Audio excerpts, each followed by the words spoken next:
Julie Zemelis from Big Island Real Estate Minute, and I'm Eric Zemelis, and today we're going to talk about the difference of living between Kona and Waikoloa. But first, we want to say where we're at now. Where are we now, Julie? okay, so right now we are at Kailua State Park on the Hamakua coast, and this is near the town of Honika'a, and we're up about, what, 2,500 feet? Yes, and why do we come up here sometimes? We go up here to escape the heat in Kona, and today was 90 degrees in Kona in August, and as you can see around us, we've got some nice fog and some light rain, and it's nice and cool up here. So the downfall is there's also mosquitoes up yeah, there. so if you see us slapping, That's what it's about. it's mosquitoes. All right, so let's get into this a little then, because Okay. that's exciting. So we've lived in both Kona and Waikoloa. We both lived in condominiums, complexes there. Waikoloa Village, to be specific, for us for doing that. Right. So, what do you think the most obvious? There were several obvious differences between. And everybody has always asked Julie in particular, why why don't we just go live in Waikoloa, and what are the advantages and disadvantages? So that's what we're going to try to cover in this video. Some of these. Okay. Some of these. So, and also let's tell them. Okay, so if you're not completely familiar with the Big Island of Hawaii, Kona is right near the ocean, as you know, and it's in West Hawaii. And if you are driving north along the Kahala coast, and you actually go up 6 miles from that, that's where Waikoloa Village is. So they're about 45 minutes from one another. Yeah. Yeah. So yeah, And what's the population of Waikoloa? So Waikoloa Village has 7,000 people, and Roughly, Kailua yeah. Kona has about 30. No, it has about 60,000 people. 60,000. Really? Yeah. Okay, there you go. So you will find if you're looking on the internet in terms of housing prices, sometimes you'll say, Kailua Kona seems to be kind of more expensive than Waikoloa Village. Kailua Kona's median house price right now is probably around $650, where in Waikoloa Village it's more like $500.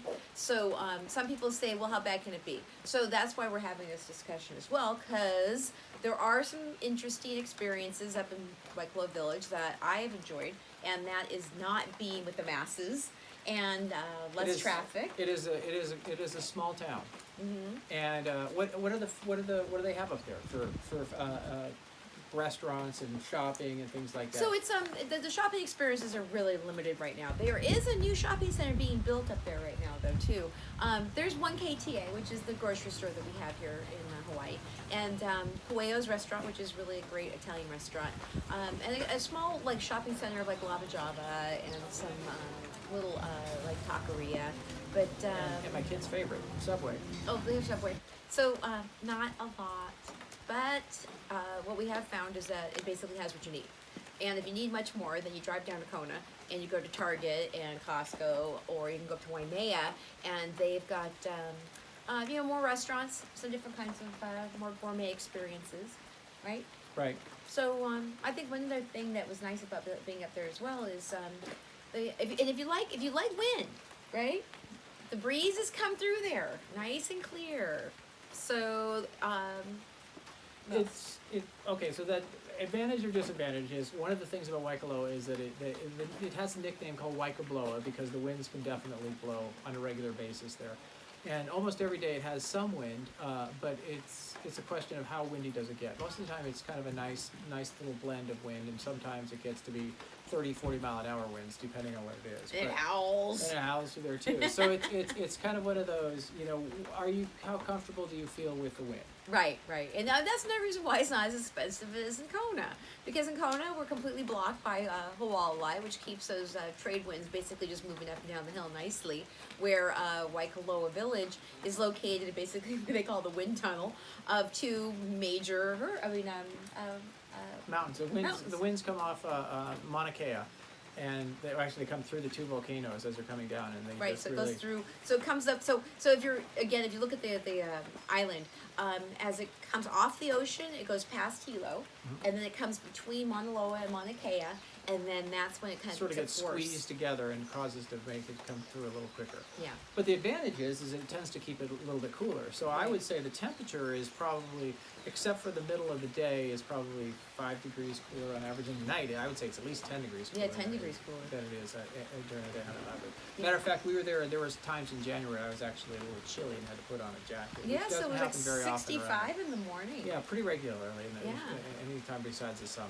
Right, but if you don't want the wet of Waimea, and you don't want the heat of Kona, Waikoloa Village actually is pretty temperate, Right. right? Okay, so what are the other, so some of the other advantages of Waikoloa is what did we do all the time? We went running. We asked there. She's going on a different way. We went running. There's beautiful trails that kind of lead out from there, and it's sort of like if it's been raining, it's this beautiful grass line. If it's dry in the summer, it's more like a prairie kind of look to it. But you can go, run. We used to run 3 or 4 miles out there. And it was just beautiful. And they have a special they have the Willy Willy forest, which is called in the dry forest. In the dry forest, the Willy Willy trees can be up to 200 years old. They're these really interesting sort of balsa wood, sort of cartoonish reddish trees that are just beautiful, and they live to be a long time. The ancient Hawaiians used to use them for ballast, the point on their canoe to hold up the outside of it. So that's pretty cool. They're pretty rare trees, but it's nice they're out of there in this right outside of Waikoloa. Right, and you can go biking. And biking, Yeah. yeah. So we enjoyed just being outside too.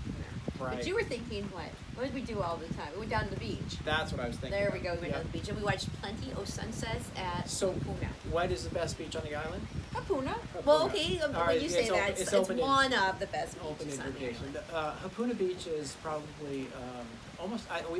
We actually map quested it, and it's almost half a mile. It was like 0.4 something of a mile from one end to the other. So I think it's the largest white sand beach in Hawaii. It is the largest There you go. on there, and of course it has all the people to go with it. But it's just a beautiful beach. You don't want to go there when the waves are big though, because the waves come crashing down. Or when the wind is whipping Or through the there. wind is whipping through there. The same window that comes down off of Mauna Kea hits that same beach too, and so it can get really windy down there. Yeah. But it is a beautiful beach, and how many times we went there pretty regularly? Yeah, we were up there a lot, At least and, twice a week we went down there. And also, when I was running, I not only ran around Waikoloa Village, but there's a great trail that goes along the Kailua coast called the Alaka'aitai Trail, and I was able to run different sections of it all the way up to Kauai. So that was really fun. I enjoyed that, and then I could stop at beaches and go swimming after my run. So Right. So I really liked it. So it's nice. So remember all the destination resorts are up in Waikoloa, and let's not confuse Waikoloa Village with Waikoloa resort area. Yeah. The Waikoloa resort area it consists of the Marriott, the Hilton, the Fairmont, Mauna Kea, and then moving upwards, we've got Maunalani, and the Hapuna Prince. The Hapuna Prince. Yeah. So lots of different kinds of resorts up there, and what you'll also find is since those condos are down near the ocean more, they're also going to be warmer, Right. and also a lot more luxurious because that is a really high-end community.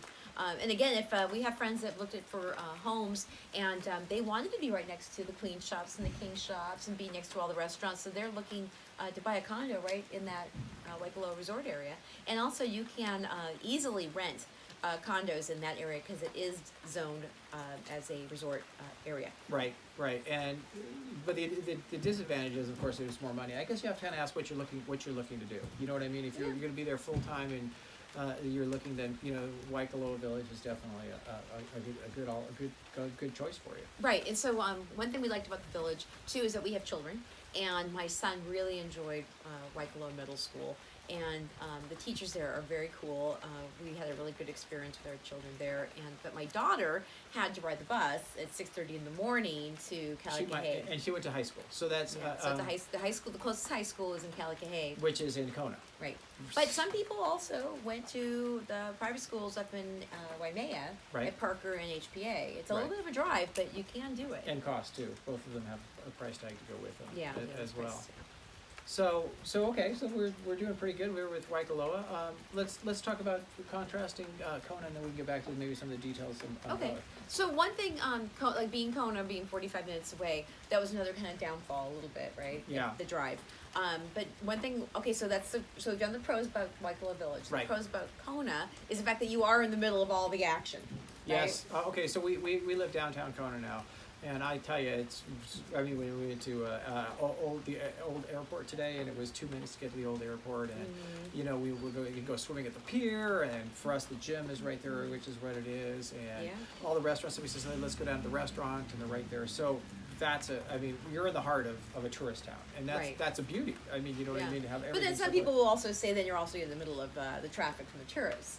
Right, So we're gonna get together. Okay, yeah, and so just another thing, let's just talk about the traffic. I mean, it's downtown Kona, so like example in the morning, just getting into Kona, the line backs up for a long ways, and that's a problem if you're going to particularly going in Kona in general.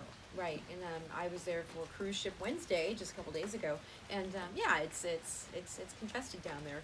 But most of the people who live in the area just know that you go on the way out and take the highway to go out of the area. Right. But one thing I also like about Kona is the fact that there are jobs. Yes, most people that are in Waikoloa have a tendency to work somewhere else because there's not really nothing really in there. So you're either working at the resorts, or you're working in town, or you're working in Waimea. But either way, you are on the road. Yes, yeah. So yeah, jobs in Kona. Mm-hmm. And what else did you find that was what were your most favorite parts about being there? And well, Kona has kind of a big, international tourist feel to it, and that's kind of there's always a sense of excitement in Kona. That is Waikoloa is a little slower, relaxed. Yeah, Waikoloa definitely has more of that neighborhood bedroom community feeling. Right, but Kona is like you're getting people on vacation.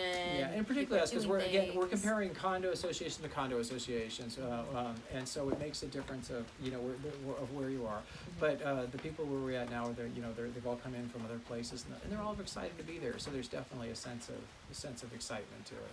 Yeah. And food, of course, restaurants. There's a lot of restaurants to choose from. We've got our little favorite places that we go and things like that to make it easier. And obviously being right on the ocean like we are right now. I mean, that's the reason why sometimes you come to live in Hawaii is because you get to walk on a beach every day. Right. Right. We're in Waikoloa Village. Yeah, it was a 15-minute drive to get to a beach. So instead of running off into the forest of Waikoloa Village, now we run down Li'i, and that's where most people, that's the ride or run your run or even all those things.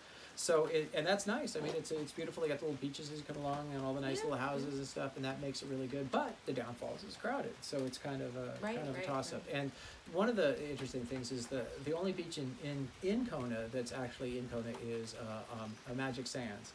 And Magic Sands in the winter loses all its sands. It's also known as Disappearing Sands. And what else? There's a couple other ones. It's called. It has like 3. La'aloa, because that's the Hawaiian name. Right. But the downfall is that all winter long you can swim in it, but it has rocks getting in, so it's definitely not quite recommended for most people. Yeah. But in the summer it's great. But in the summer it also has quite a few people to go with it. So that's true. And it's this big with a bunch of people on it. Where Puna is this big with a bunch of people. But one thing too that's nice about Kona is it's got the festivals, and it's got the night markets, and it's got the the community fun things to do. Like we're going to a fundraiser today for a friend of ours, and it's I would say basically the action. And what did we do yesterday, for that matter? We went to the Mai Tai Festival. Yeah. And that was like 3 blocks from our house. 3 blocks from where we are, so we're in that sense, so if you're looking for a more dynamic lifestyle, I think Kona is a good place to be. But again, it's more expensive. So if you're looking for a single family house in Kona, your payments are going to be a lot more than if you go up to Waikoloa Village. So that's something. It's matters where you're doing lifestyle costs. I mean, everything tends to be a little. I mean, because you're closer to everything. Pricey. Yeah. But it's definitely a personal call. But I think what people don't realize is just everybody thinks that I'll go to Waikoloa Village or I'll stay in Kona, but they're quite distance apart. And we can even talk about weather too. The Kona tends to be much more humid and much more. I would say it's consistently, an even consistency of hotter.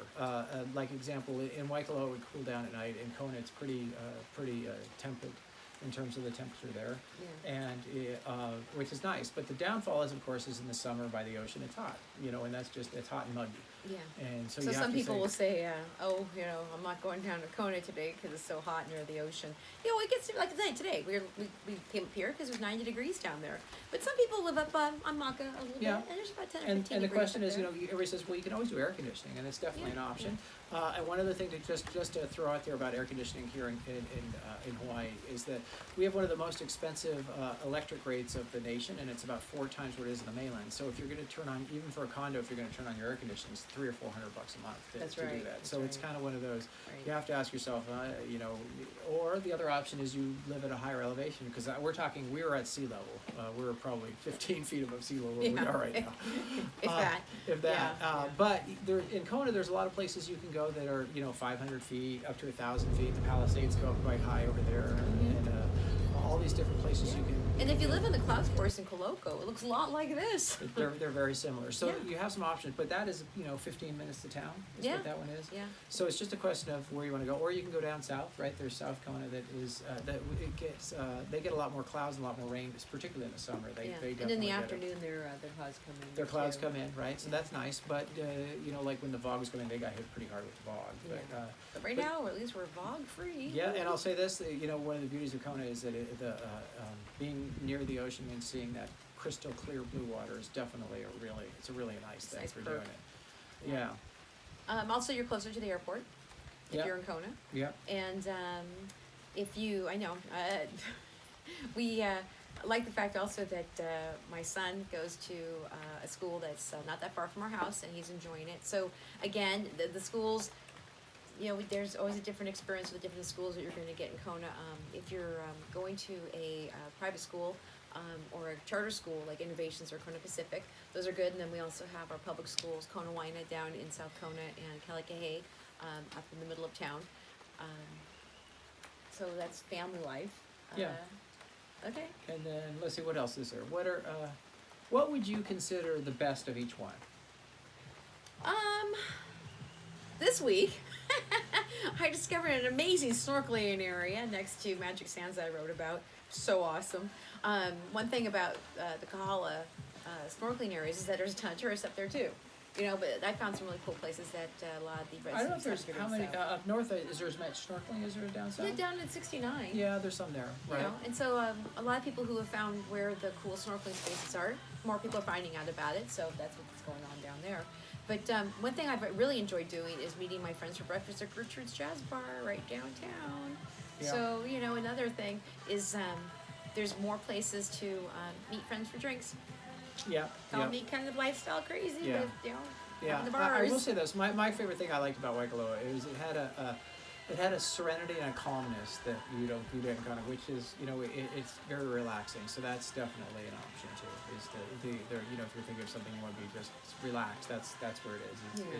It's relaxing. But if you're in Kona, you'd say it's almost too much. So it's kind of a which one you like. But personally, I kind of liked it. Yeah. So I think that pretty much gives you at least the highlights of what the differences are. And of course, we have realtors that work in both communities that can help you. And as you know, we keep mentioning the fact that we do this referral real estate. Eric Zeemlis, who has his real estate license. thank you. We are still promoting, we have the Facebook group that I'm putting information in about blog posts that I write about real estate and things that are affecting Big Island. And so we encourage you to join our group. Right, and the other thing we have that's been going up is we've been doing more videos about places on the island too. And not so much places. Okay, we're going to do more of these comparing different locations, but also we're just if you want to know, hey, what about that cool beach over in so and so? So now we're sort of documenting it and give you guys a visual / man on the ground kind of tour. Yeah. And this is the thing that Julie does so well is to put that all in a group. Because we live the lifestyle of the Big Island. And we've been here a long time, and you know, there's no such thing as sitting still around our house. So we're always going to do something. So we figured we'd take you guys along and show you all the different places that we go and things that we do. So with that, you guys get on with your day like we are. We're going to go for a hike in this beautiful forest. And again, if you'd like to go camping, this is going under a reservation right now, but this is a really great place to camp with your family, and there's hiking trails all around us. And you get a chance to see some beautiful eucalyptus trees and pines, and you can get probably a good 3-mile hike in here on these trails. Yeah. Yep. So, okay, well, tune in to 365 Kona, and we'll be writing some blog posts and 365 Things to Do in Kona on Facebook, and we will see you soon. Subscribe to Bye-bye. our channel.